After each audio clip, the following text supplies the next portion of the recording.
question, and because it came up yesterday, but I also talked to some men about it afterward. You know how women, and not all, all right, but how most women tend to turn children away from their fathers. I've never heard of a father turning his children away from the mother. Have anybody ever heard of that? I never hear that. I've never heard that a father turned his children. He seemed to want to share his children with his wife or with the mother. Even in a divorce case, or I know a father who has been fortunate enough to get their children in divorce cases, and they still want to make sure that the kids see the mothers. But so I've never really. You have a bad relationship with your father. You've got two choices. Number one, you can be a victim. You can complain about it. You can wallow in your misery and not celebrate anybody else who has a great dad. And man, we've seen that in the comments. People who don't have good relationships with their dads are like, wow, this is beautiful for her, but it sucks for me. Thank you for making me cry my eyes out and reminding me that I've got a crappy dad. Ooh, wow. It's like, oh my gosh. Yeah, it just kind of hits your heart a little bit. They haven't forgiven their father. They haven't figured out how to get through it. So it's your choice. Number one is to wallow in that misery, hold that baggage through your life, be resentful, never forgive, never try to figure out that relationship, what it can be or what it can't be, and be able to move on and move your life, but you just kind of stay in that misery and project onto other people. That's your choice.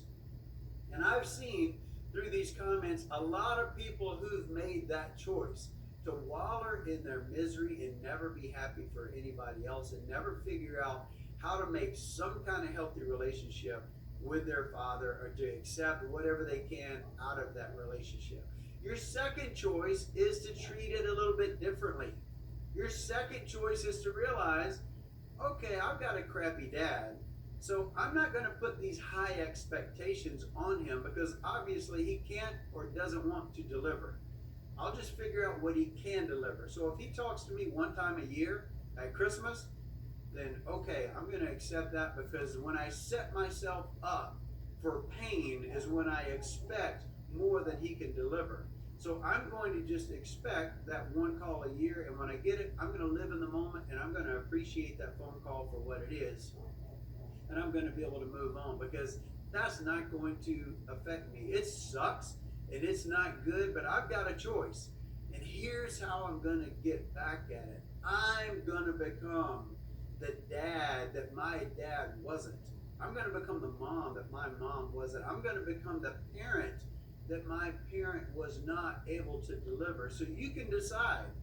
Number one, you can wallow in that misery and continue it on. So when you have kids, you start treating them the same way your parents treated you, that miserable. Why would you want to give them that same crap? That's what you're in for, Sean. Onto you. Your mom has taught you wrong. You don't throw people away. Be a great parent. I didn't have the greatest dad in the world growing up.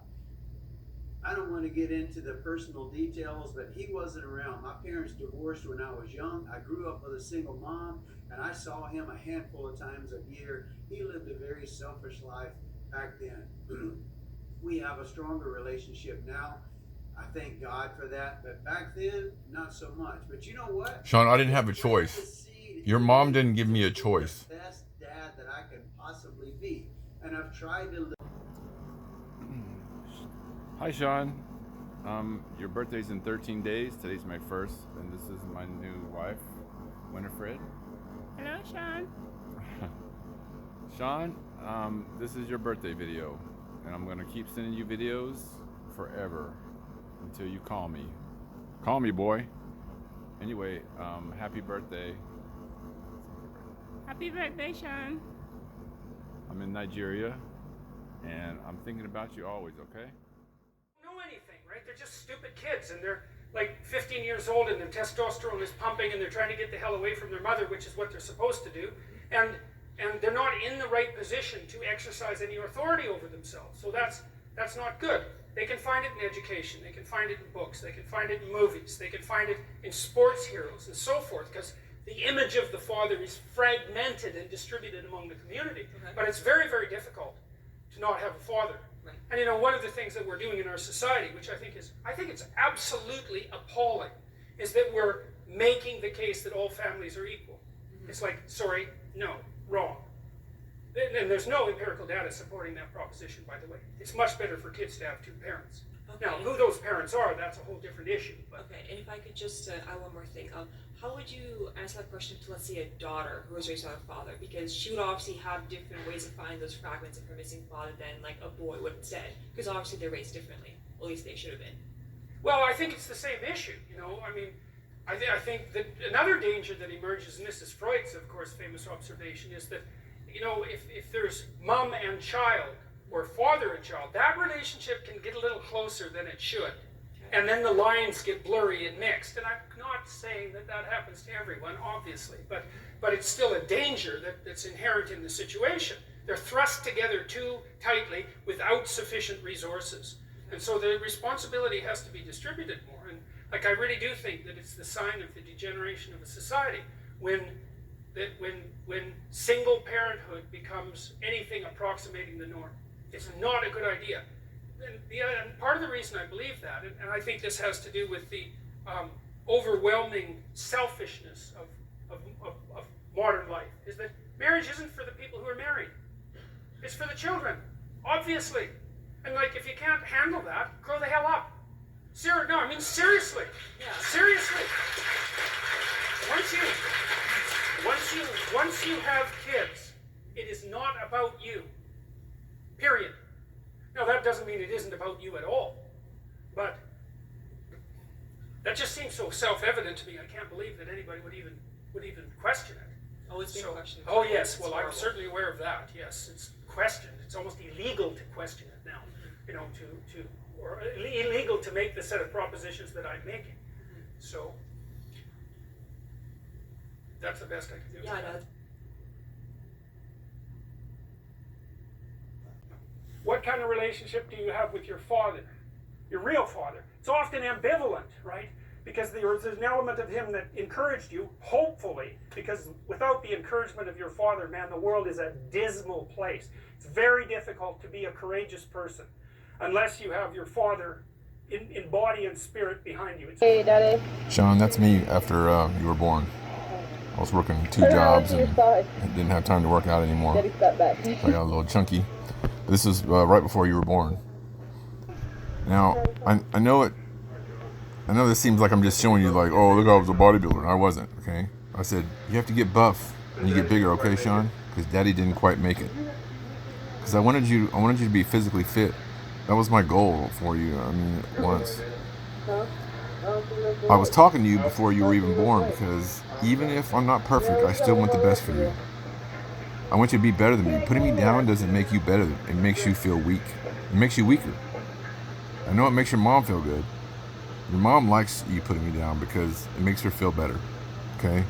Her feelings are hurt. I understand that. It hurts you when you try and elevate yourself at someone else's expense, though. You're better than that. You have the potential to be someone great. No one has been great has ever done it by denigrating their father. You're part of me. And by you saying those things about me, you're really saying things about yourself because you are me, Sean. You're part of me. You have the same DNA. You look like me. Okay? It's not cool. You're not hurting my feelings. Listen, I got a pretty hard head. I got a hard heart. You can't put me down and say things to me that are going to make me. You can call me weirdo. You can call me all the things you want to sit in front and show the videos to your friends and laugh, and you think that's cute. It's not. You're being stupid. Because you're going to self-internalize these things when you say them out loud. I know that sounds like a bunch of mumbo jumbo, Sean. I know what I'm talking about. I didn't go through something rough and learn less. Okay? Only through tragic circumstances and hardships do you learn. You don't learn by getting off of your responsibilities. Your mom didn't get better by getting scapegoating or escaping just, her punishment. She got off, Sean. Very demoralizing. Like, it really kills. And I think people can recover from a fragmented father relationship, but it's the next worst thing. You know, because if your father rejects you or doesn't form a relationship with you, it's as if the spirit of civilization has left you outside the walls as of little worth. It's very difficult for people to recover from that. So the father should be an encouraging force, but can be a tyrannical and crushing force. And so that's a very difficult thing to get right, partly because if you're my son, then I should impose the highest standards of behavior on you. And I should always be judging what you're doing. I should be judging it with the aim of making the best in you come forward. But getting that balance exactly right is very difficult. And so it's easy for a father to swing too much into judgment, let's say. And then, of course, mothers can play this role too. To swing too far into the domain of judgment and to be too harsh. And to the degree that the father has his own pathologies, he's going to do that imperfectly. You know, he might, in the family, there's all sorts of things that can go terribly wrong. So that's the father as wise king. And that's another symbol that's been lost, I would say, to a massive degree in modern universities, because all we're taught is to tear that down. Then you're completely blind to this element of the archetype. The mother that's too overprotective says, I'll never let anything happen to you. It's like, well, maybe you actually want to have something happen to you. You know, it's a bit of an all-inclusive statement. It's like, no, I'm going to make you strong so any number of things can happen to you. And when you need some care, I'll be there. But otherwise, like out into the world with you, that's the right attitude. And for the father, it's like, get your bloody act together. But I'm on your side. It's not because I want to destroy you or demean you or push you down in the dominance hierarchy, but because I want the best in you to emerge. And so you need standards. It's like, what are you doing wasting your life? There's way more than that to you. Get your act together and bring it out. And that's a message that people really want to hear if they have any sense at all. And generally they do want to hear it. What to do for young people that no one's doing is to talk to them about responsibility. Because everyone talks to young people about rights. It's like, we need our rights. It's like, oh God, how many rights do you need? You know, really, like you have more privileges than any people who've ever lived anywhere. Well, it's so dull to hear. It's so dull. It's so pathetic and what would you call it? It's so demeaning that you have to be protected and have your rights. It's like I said, there's a huge marketplace for responsibility. That's what you want to talk to young people about. It's like, get your act together and do something worthwhile with your life. For the first time in my entire adult life, the conservatives actually have something to sell young people, right? They could sell them responsibility. It's like, well, why? Because that's where life has meaning with responsibility. The more responsibility you take on, the more meaning your life has. And the higher degree of responsibility that you agree voluntarily to try to bear, the richer your life will be. And young people are starving for that because no one ever tells them that. It's like, you're way more than you think. Man, stand up. Do something difficult. Do something difficult and heroic, right? Burst out of your bonds. It's like, that.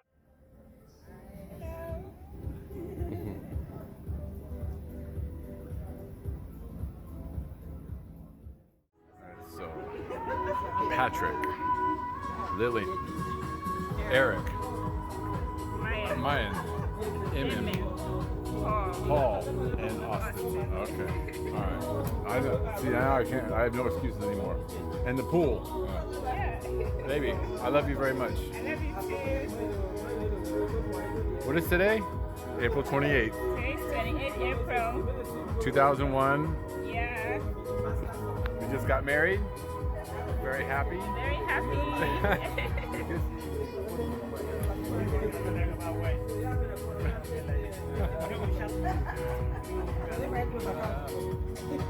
My new family. Hi. Hi.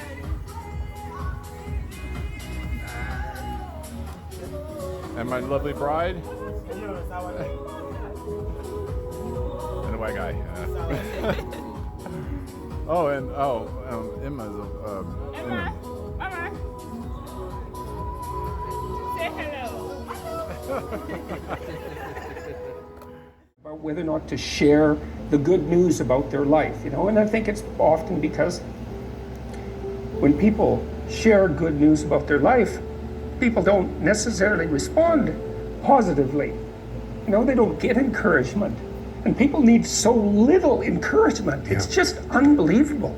And so they tell me something good, and I think, God, that's so good. You know, somebody says, oh, I'm getting along way better with my father. I hadn't seen him for 10 years, and now we get along. It's like, God, great.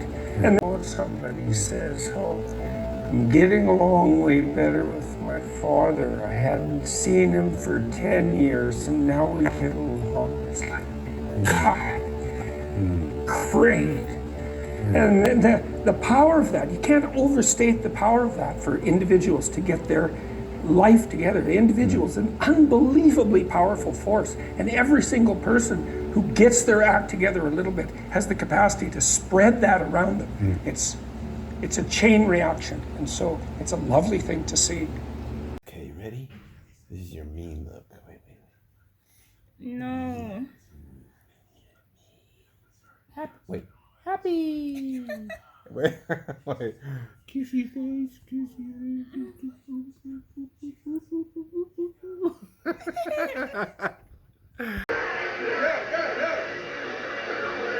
Mom and Daddy's dancing at Christmas.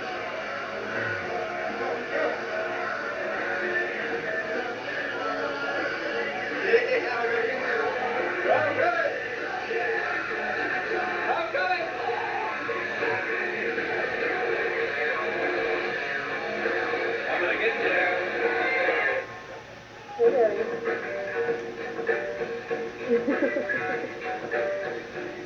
Go, Daddy. Go, Daddy.